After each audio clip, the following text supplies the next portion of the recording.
în Brawl Stars și uitați-vă ce mi s-a primit.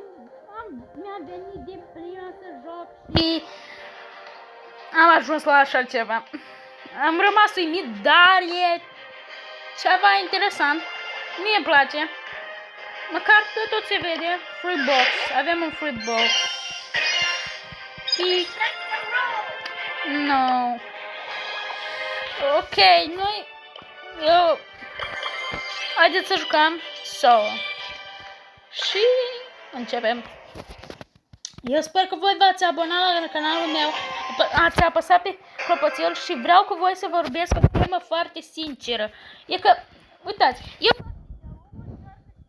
cineva îmi dă like-uri. Dar îmi dă like-uri. Puteți să dați mai multe.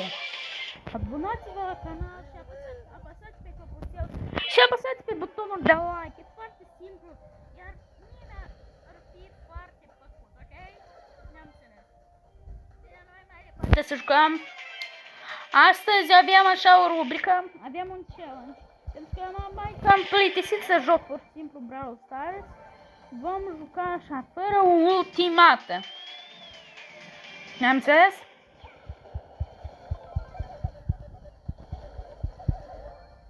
Da? Am ultimata, dar după câte știți, nu am voie să o folosesc. Haideți ieșim. Și de data asta alegem un brawler la Emerald. Cred că voi alege pe Roza. Și nu uita, astăzi avem o întrebare a zilei. Da, exact, avem o întrebare a zilei. Cum să vă spun? Care brawler e preferatul vostru? Spuneți-mi, în comentarii scrieți. Noi haideți să trecem mai departe.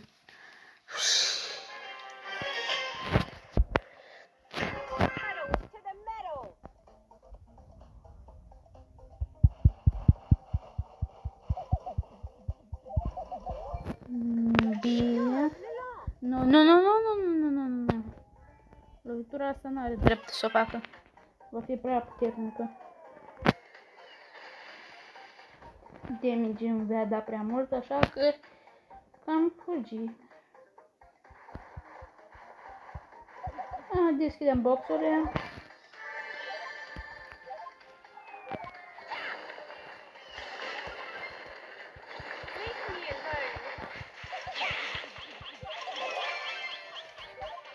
Ok, i-am doborât prin ăsta. Nu, nici să nu te gândești. Ok. Haideți mai departe să trecem. Haide, venim acolo. Vino, facem.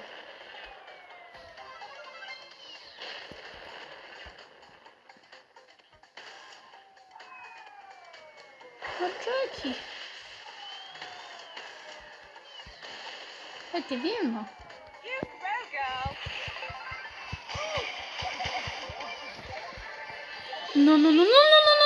Nu.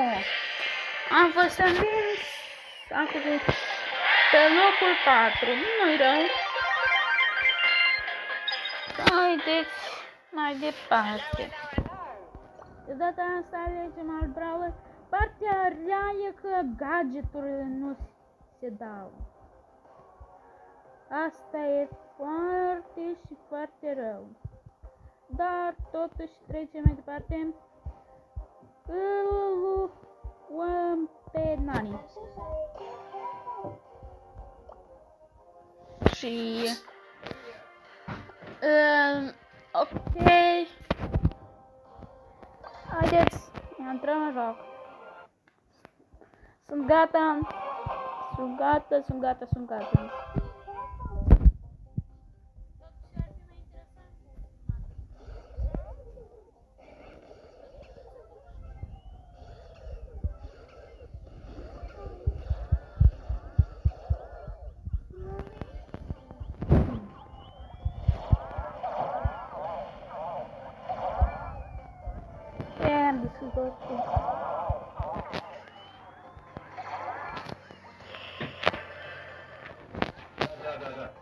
Haide, Dinamarca, haide.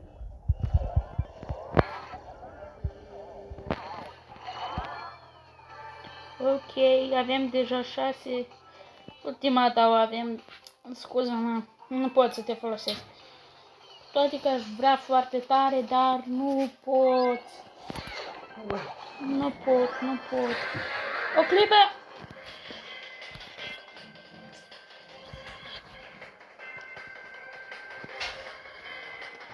A ce e perechis? Așa. Oh, hai. El primo, gata. Am câștigat pe el primo. Ne-am îndeplinit misiunea. Am ajuns primul. Ok, îmi place foarte tare. 100 de... Ok, nu... Ok.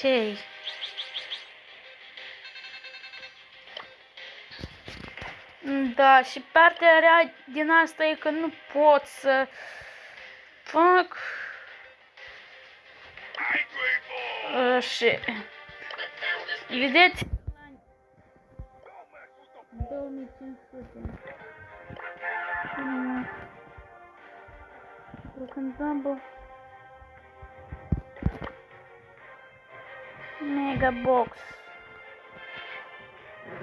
Nu.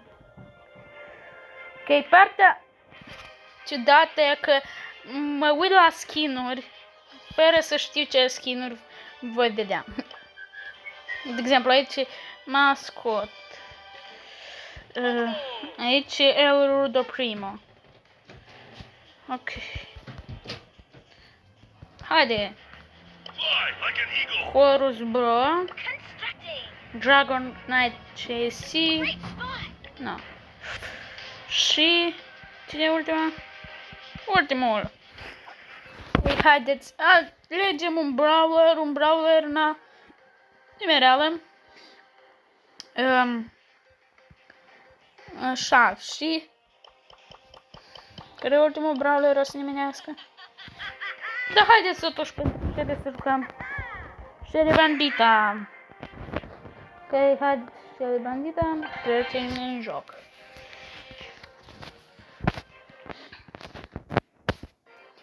Totuși, fără ultimată, Shelly nu e chiar atât de puternică.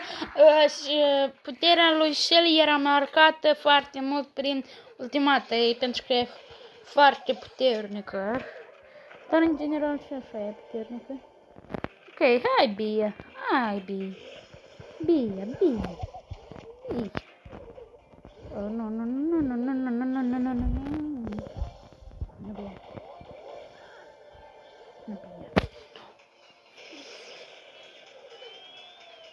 Ok, haide.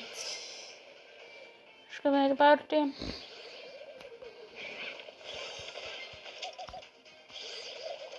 Un spike. Oh, Sandy. Și posibil. Hei, Sandy! E nepoliticos.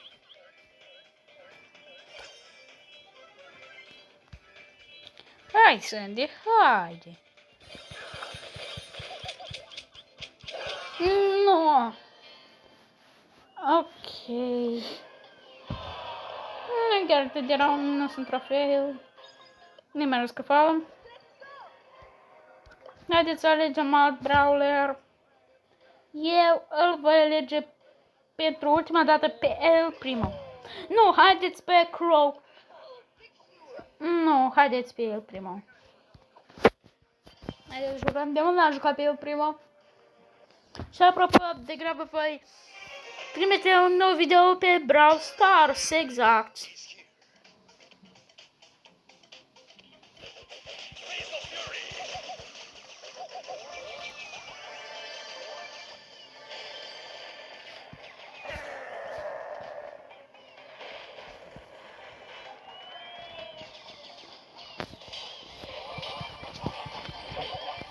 Eu te-am învățat, Roza, să fii puternică. Eu ți-am dat armele. Haide. Și din păcate nu pot să văd pe